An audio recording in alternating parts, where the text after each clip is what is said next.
This is my daughter's project in computer. It's a miniature model of a central processing unit.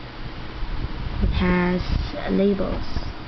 Here we have your USB ports, your power switch, your light emitting device display, your reset switch, disk drive, your CD drive, and your casing. Inside we have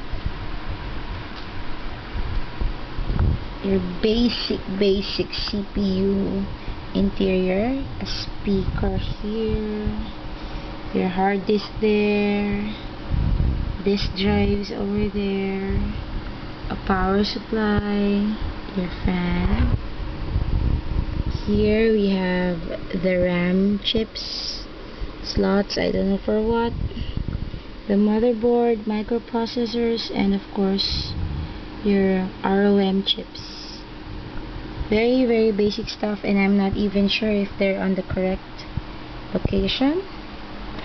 There you have it, the system unit to be submitted by Chanel Zaybatin, Grade 3A, Chrysalis International Academy. Pretty, right?